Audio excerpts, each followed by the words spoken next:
हम जो भी कर्म करते हैं उसका फल हमें अवश्य मिलता ही है। आप उस फल से भाग नहीं सकते। भागने की कितनी भी कोशिश कर लो पर वह फल आपको भुगतना ही पड़ेगा। इसके बिना कर्म शांत ही नहीं होता। हम कितने भी अच्छे बुरे कर्म कर ले उसका फल हमारे साथ ही रहता है, चाहे वह हमें देर से ही मिले लेकिन मिलता जरूर है। अगर हम बुरे कर्म को छुपाने के लिए दुनिया की कोर्ट से अच्छे वकील को रोककर बच जाते हैं, लेकिन कुदरत की कोर्ट से कैसे बचोगे? वहां पर किसी भी वकील की बहस नहीं चलती और ना ही किसी की सिफारिश चलती है। कई साल पहले की बात है, एक शहर में एक जज रहते थे। वे नागर ब्राह्मण कुल के थे और वे खुद भी कठोर वेदंती और कर्म के कानून के अभ्यासी थे। एक बार वे जज सुबह में टहलने निकले थे। तब उन्होंने देखा कि एक व्यक्ति भाग रहा था और उसके पीछे भागते हुए व्यक्ति ने पीछे से एक खंजर उसके शरीर में मार दिया और तब तक उसको घाव करता रहा जब तक वह मर नहीं गया। यह घटना जज साहब ने अपनी आंखों से देखी। खूनी भाग गया था। उस खूनी को जज साहब ने ठीक तरह से देखा था। फिर जज साहब घर गए, लेकिन यह बात उन्होंने किसी को नहीं बताई, क्योंकि खून का केस आखिर में उनके कोर्ट में ही तो आने वाला था। फिर पुलिस की पूछताछ शुरू हुई। 6 महीने में पुलिस की संपूर्ण इंक्वायरी पूरी हुई, हत्या का मामला दर्ज किया और आखिर में यह मामला उस जज के पास ही आया। लेकिन उन्होंने देखा कि खूनी कोई और ही था। उन्होंने उस दिन जिस खूनी को देखा था वो यह नहीं था। फिर मुकदमा शुरू हुआ। उस व्यक्ति को ही खूनी साबित करने का ठोस सबूत मिला। जज साहब तो जानते थे कि यह व्यक्ति बेकसूर है, लेकिन जज को सबूतों के आधार पर फैसला देना होता है।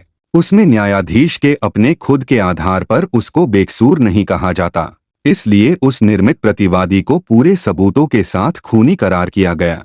लेकिन जज साहब एक वेदंती और कुदरत के कर्म के नियम के पक्के अभ्यासी थे। उनको पता था कि असली खूनी घूम रहा है और एक निर्दोष को सजा हुई है। इसलिए उन्होंने फांसी की सजा सुनाने से पहले नकली खूनी को अपने चैम्बर में बुलाया। जज साहब के पास जाते ही वह नकली प्रतिवादी रो पड़ा और कहने लगा कि मैं निर्दोष हूँ, मैंने खून नहीं किया है। पुलिस को असली खूनी पकड़ में नहीं आया तो उन्होंने मेरे पुराने गुनाहों के आधार पर मुझे पकड़ लिया और मेरे खिलाफ सबूत खड़े करके मुझे कोर्ट में खूनी साबित किया गया है।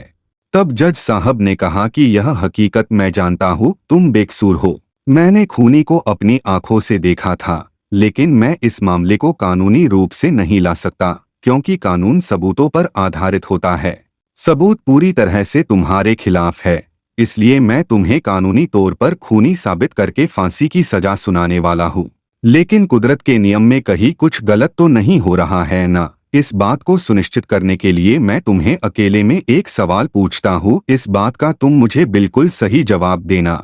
मेरा सवाल यह है कि क्या तुमने भूतकाल में किसी का खून या फिर उतना ही बड़ा कोई अपराध किया है? झूठे आरोपों में फंसे व्यक्ति ने अपना सिर झुकाकर कहा कि मैंने भूतकाल में 2 खून किए थे, लेकिन मैंने उस समय पुलिस वाले को बहुत सारे पैसे दिए थे, इसलिए मैं निर्दोष साबित होकर छूट गया था। लेकिन इस केस में मैं सच में बेकसूर हूँ, फिर भी सजा मिल रही है। जज साहब को समझ में आ गया कि भगवान के कर्म के नियम में कोई चूक नहीं है। पहले 2 खून के समय उसके पुण्य कार्य का फल चल रहा होगा, इसलिए उसका क्रियमाण कर्म ने फल देने में देर लगाई और कर्म संचित हुए। अब जब पुण्य खत्म हुआ होगा तो पहले के 2 खून के फल के रूप में संचित हुए कर्म ने इस बार प्रारब्ध रूप से बेकसूर होने पर भी उसे फांसी की सजा दी।